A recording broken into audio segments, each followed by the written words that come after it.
Coming up in ITV News' Lookaround. Donald Campbell's Bluebird returns to Coniston nearly half a century after the crash that killed him.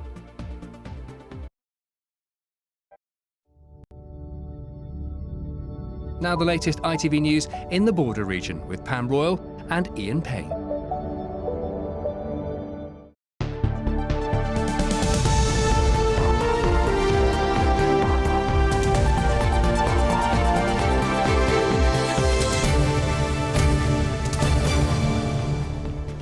Hello, welcome to Look Around. 30 minutes of news for Cumbria and the south of Scotland. In the programme tonight, a stark warning that frontline council services are at risk as Cumbria faces yet more budget cuts. How clean are our hospitals? A worrying report on standards at the Borders General. From this to this, Donald Campbell's Bluebird back in Coniston, half a century after the crash that killed him. Really, we want to celebrate all the achievements rather than the tragedy. And taking the high road with the volunteers who help protect the region's wild and beautiful places.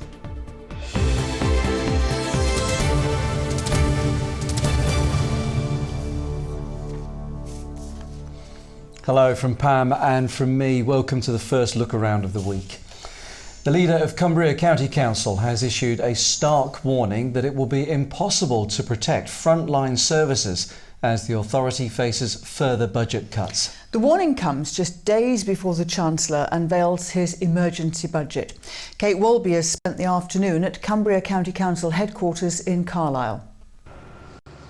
Well, the leader of Cumbria County Council held a media briefing here this afternoon ahead of Wednesday's emergency budget, and the message from him was very clear. These cuts are going to hurt local government and in turn services and jobs. Now, cameras weren't allowed inside the meeting, but Stuart Young told us that rather than having to save £33 million over the next 3 years, the County Council will in fact have to save £55 million by 2019. And that, he said, means it's now impossible to protect frontline services and will inevitably mean more job losses. To try to put that in context, for us to save £55 million, we would probably have to close the entire library service about 11 times. I mean, that's the kind of figures we're talking about, or 3 or 4 times the cost of the fire service. These figures are enormous. I know we are a large organisation, but even by our standards, £55 million on top of what we've already had to save over the last few years is a significant figure. Now, the council is putting these savings down to a further predicted loss in funding from central government. It says that by 2020, it will be expected to generate more revenue from business rates and council tax. 1,800 jobs already going here, and today we were told that voluntary redundancy may in the future be offered to a wider circle of people, including those who work in adult and children's services, the biggest department here. Well, earlier I spoke to the Conservative MP for Carlisle, John Stevenson, who defended his party's austerity measures. Well, I think we've got to look at two things. First of all, we still have a very sizable deficit in this country, which quite clearly we need to get down, but also look at the events that are going on in Greece. And that is an example of a country that didn't manage their finances correctly, and look at the mess that they've now got themselves into. And quite clearly, we certainly do not want to see that happen in this country. Well, it's just a few weeks ago since we saw the first major protest against the government's plans for 5 more years of austerity. Thousands of people took to the streets of London, and after Wednesday we could well be seeing more of this type of action. Kate Walby reporting. A report into cleanliness and hygiene in operating theatres at Borders General Hospital has found further improvement is needed in several areas. It follows an unannounced inspection in May. 7 recommendations have been made, and hospital bosses say all of them have now been put in place. Hannah McNulty reports. Hand hygiene, the handling of contaminated mop heads, boots with blood on them in corridors, and the cleaning of spillages in operating theatres were among concerns raised by inspectors during a visit to Borders General Hospital. Healthcare Environment Inspectorate, a public body, carried out the visit. Its aim is to protect people from the risk of infection, and it found further improvement is required in 7 areas. I was very disappointed at the findings on the day. However, I would like to say that we do welcome these inspections because they're part of our whole way of improving services and cleanliness in NHS Scotland and in particular NHS borders. Were patients at risk? I would say patients are not at risk. If you look at our outcomes and our surgical site infection rates in NHS Scotland, we've never been an outlier, and indeed since January to June this year our infection rate is very small at 0.75%.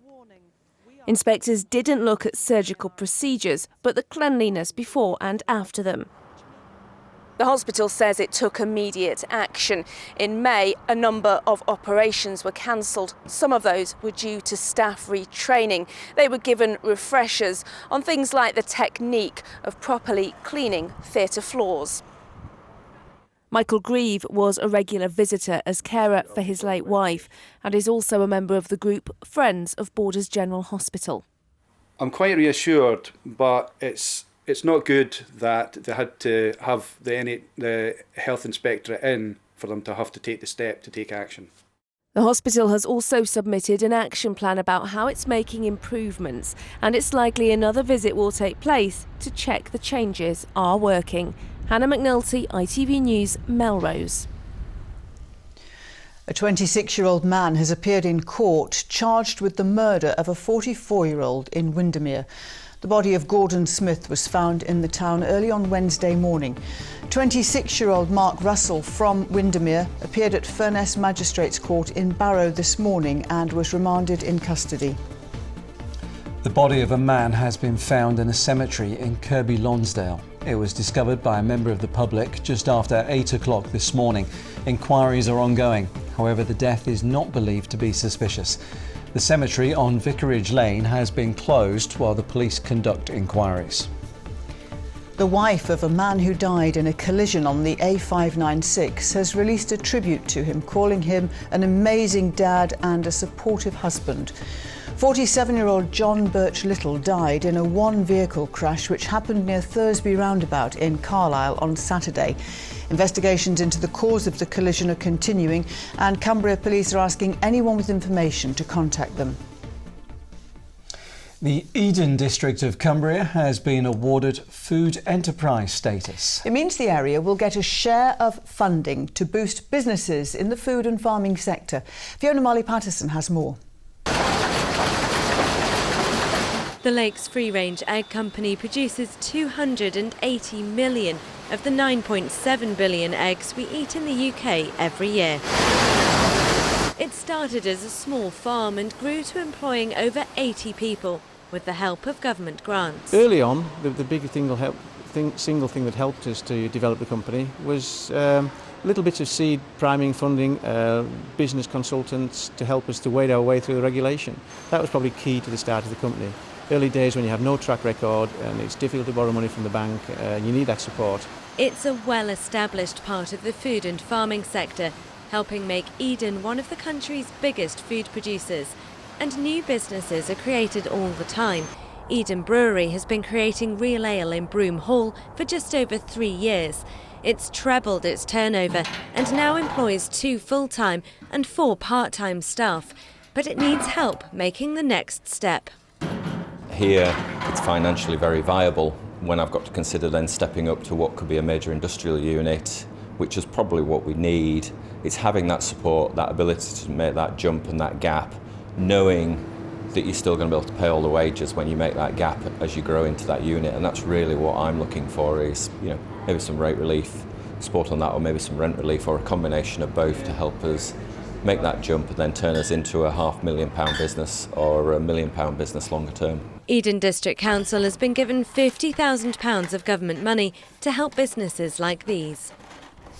Well, Eden is one of 17 areas in the country to be awarded food enterprise status, which means it gets some government money.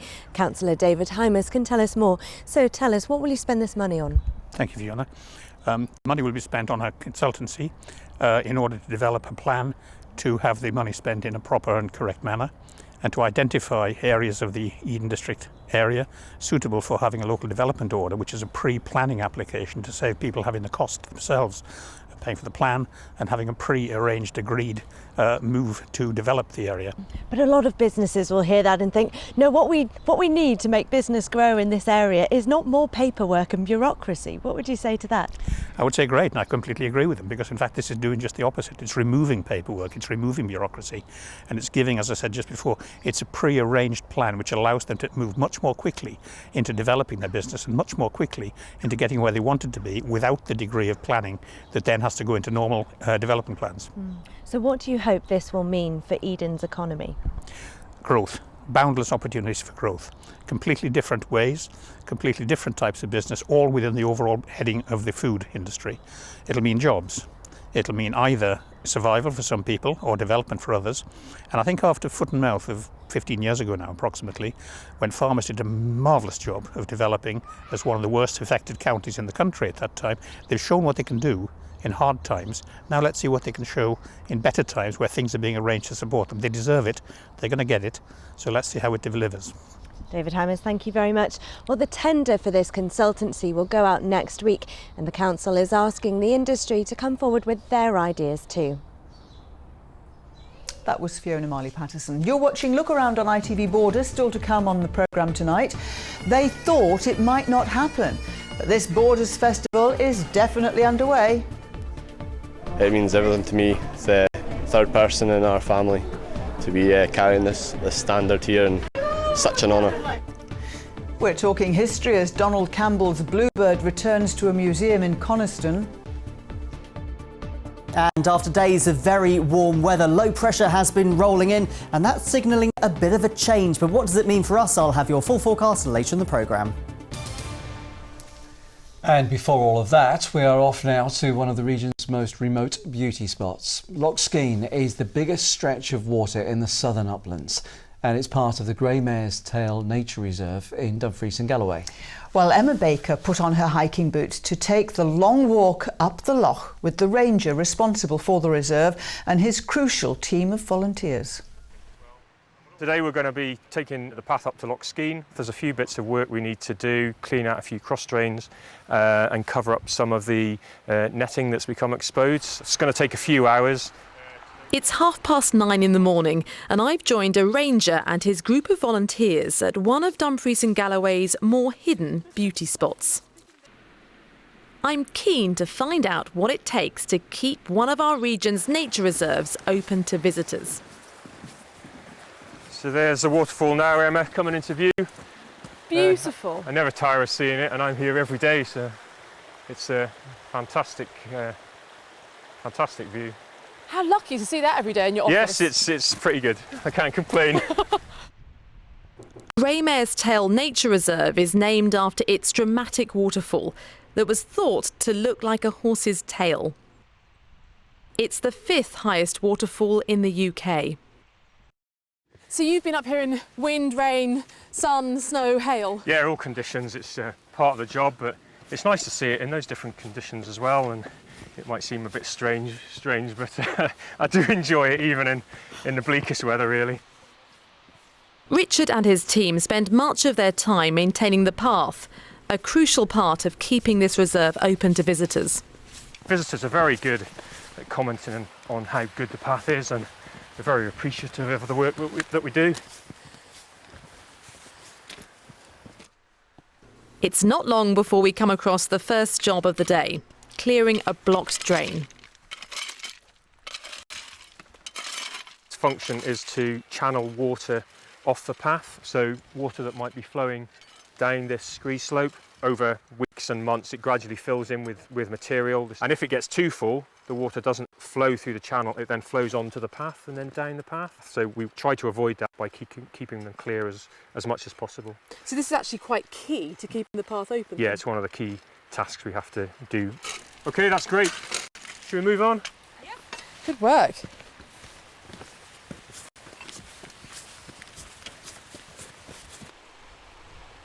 Finally, we're getting close to the bit I've been waiting for, even though I was expecting it, it creeps up from around a corner with little warning. Wow! Fantastic view, isn't it? That is incredible. How beautiful. Yeah, Amazing. It's like a little oasis, isn't it? After all our hard work. It is. It's a good reward for all that hard work getting up here. Loch Skene is the largest high-altitude loch in South Scotland. At 500 metres above sea level, it's just over a kilometre long and 20 metres deep in places. Being a ranger here on the reserve, you're the only paid person in the team, aren't you? Yes, that's right. Yeah. So you're working on your own for most of the time, really? Yeah, we do have a seasonal person that does a bit of visitor engagement in the car park, but I'm the only person out here, so I'm heavily reliant on some support from volunteers to give me a hand. So Rachel, you're just a visiting volunteer, aren't you? You're just here for 3 weeks? Yes, that's right. I'm here on a work experience. 3 weeks I'm a student. What a great place to come to for 3 weeks work experience. Yes, it's been amazing. The landscape here is fantastic. It's not something that I've really experienced before, so I'm learning a lot here. Enough of the chat. It's time for us to head back down and check on the others. Hi. That's great. That's a lot better and a big improvement on what it was before. It's better than it was. I think though, Richard, we need another half day at it, maybe just 2 or less. Ideally, it's 2 steps, one from there and one from there. Otherwise, this gravel's going to move. I think ideally we need another block, a couple of slabs in there. But I think it will be worthwhile. Yeah, no, I agree. Surely that's enough for the day, isn't it, Bess? Yeah, I think that's a good point to call it a day. Come on then, let's get the tools and go. Let's head home. Just a 40-minute walk to the bottom then.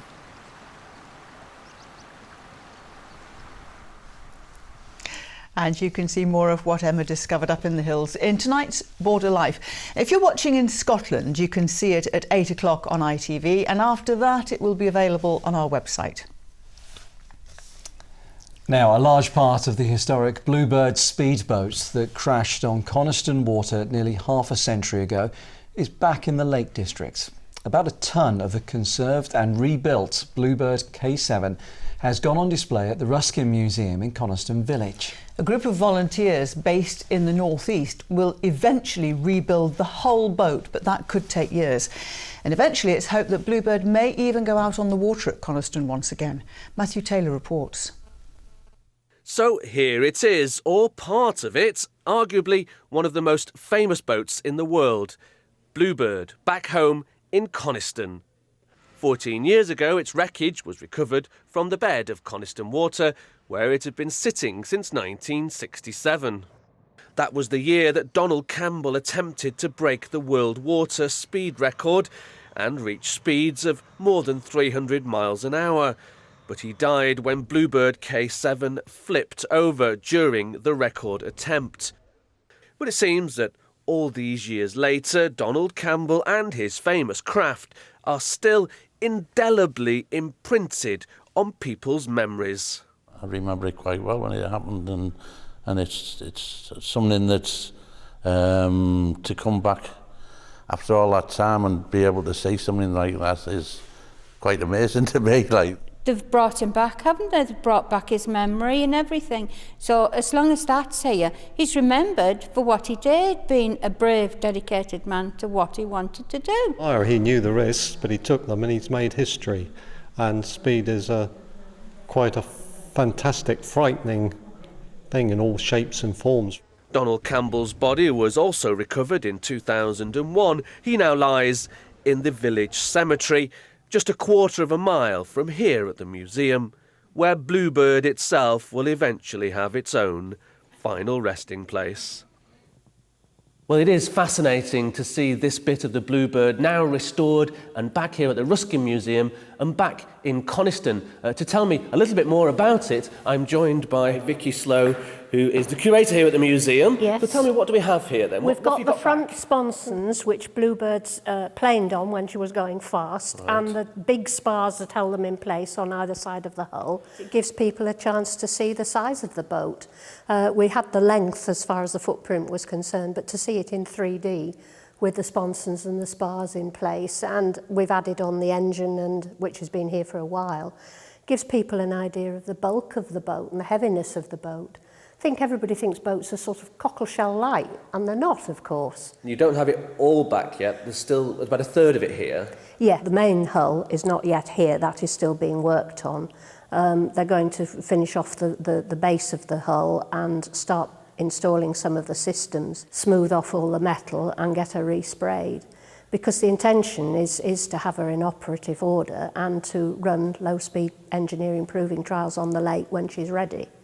I've got to ask though, this wasn't without controversy because some people didn't want Bluebird to be rebuilt, they wanted it to be kept as it was when it was taken out of the lake. Do you feel this is a vindication of what you were trying to achieve? Well, I think so. I think Donald Campbell was very keen to promote the very best of British engineering, and Bluebird is certainly an icon of British engineering at its best.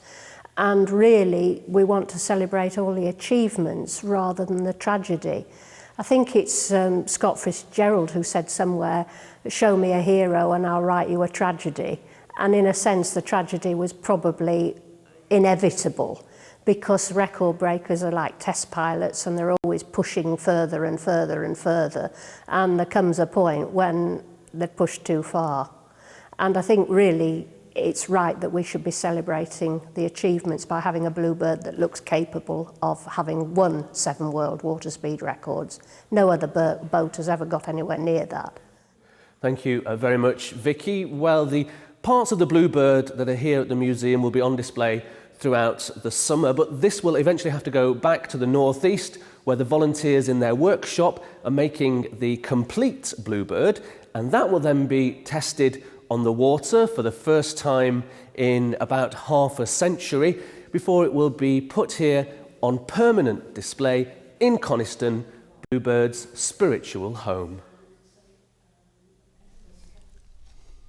On to rugby league now. Neither Whitehaven nor Workington managed a win yesterday. Both teams lost to Championship heavyweights. But they may already have had one eye on next weekend's West Cumbrian derby.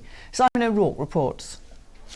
Rugby League splits off in all directions in a few weeks' time, when 2 divisions of 12 teams becomes 3 divisions of 8.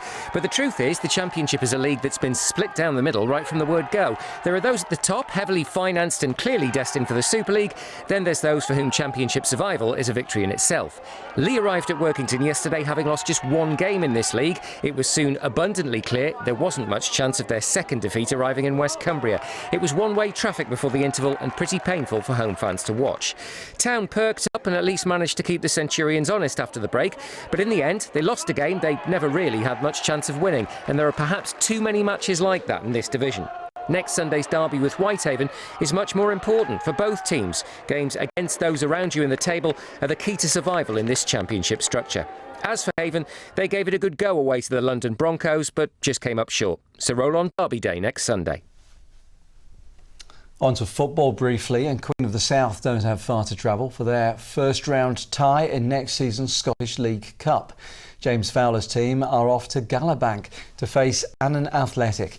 Berwick were drawn at home to Alloa Athletic. Stranraer also have home advantage for their tie against Stenhousemuir.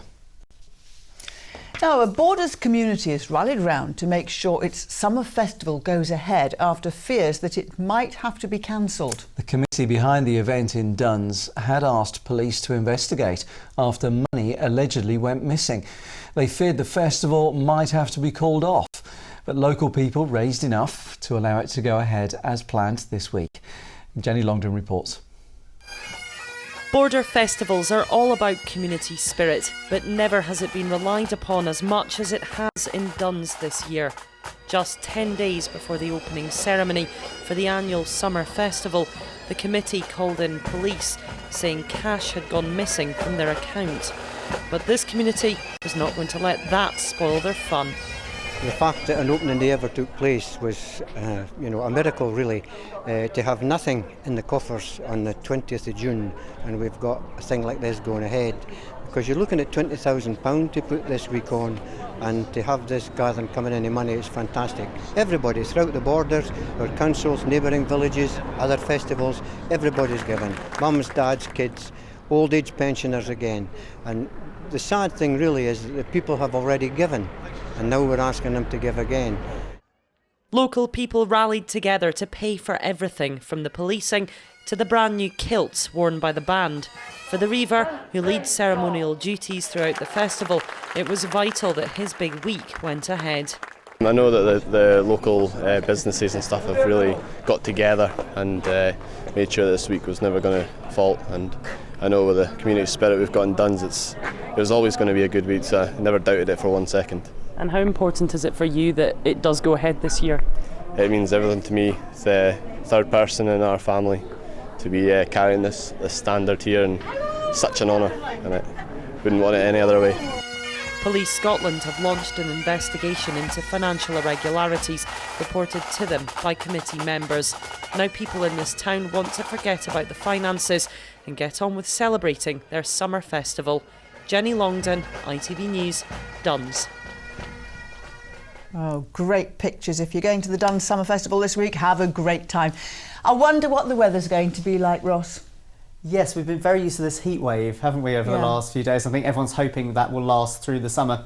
Today, they've spoilt that a little bit for some people. If we take a look at what has been happening, low pressure's been, temperatures have been on the warmer side. It has introduced a little bit of rain that we've not really seen over the last few days. Yes, the showers, but not persistent rain. Now that is going to clear away as we go through the next couple of days. Through the week, a bit of an improvement, but also a change in wind direction actually coming down from the north. So actually temperatures are starting to feel a bit fresher, maybe down by a good 10 degrees on what we have seen over the last couple of weeks. So that's what's coming over the next few weeks. It is a bit of a mixed bag. Let's take a look at the forecast.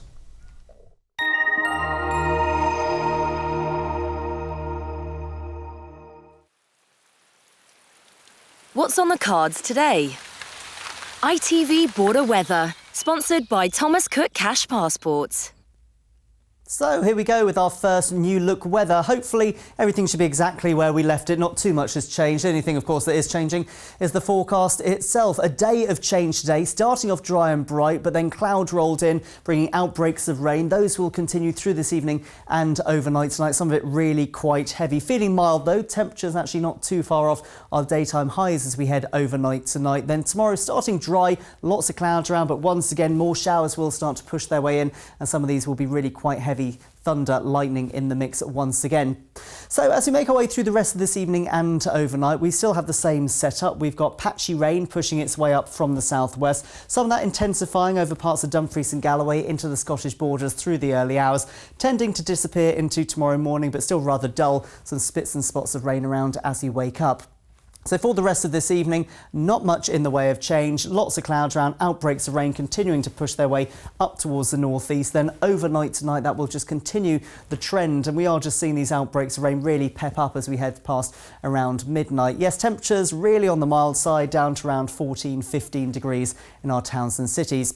As you get up tomorrow morning, lots of cloud to be had, spits and spots of rain, occasional brighter breaks, particularly out towards the east coast. More of those into the afternoon, but triggering a fair few showers, some of those quite heavy, with highs once again of 18 degrees. ITV Border Weather, sponsored by Thomas Cook Cash Passports.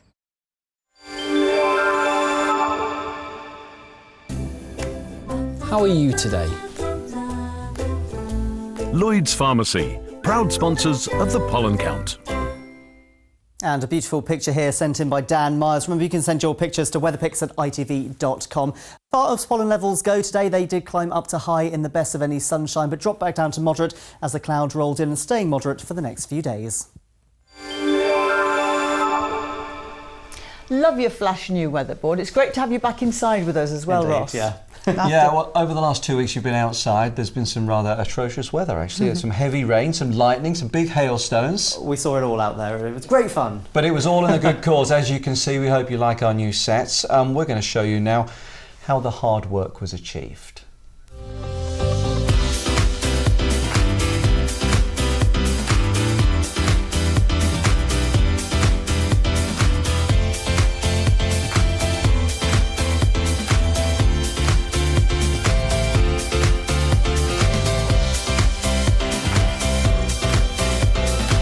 So there you go. Well, that's just about it from us this evening. We're back at 6 tomorrow, and with the Ashes just around the corner, we'll be taking a look at the fall in the number of people playing cricket in the region and asking what can be done to halt the decline. That and much more in the programme tomorrow night.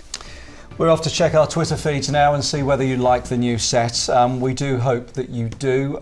We think it looks rather smart. In a moment, it's the national and international news for you. And you're going to be back with an update at 10:30. But for now, from the team here, all of us, thanks for watching. Good night. Bye-bye.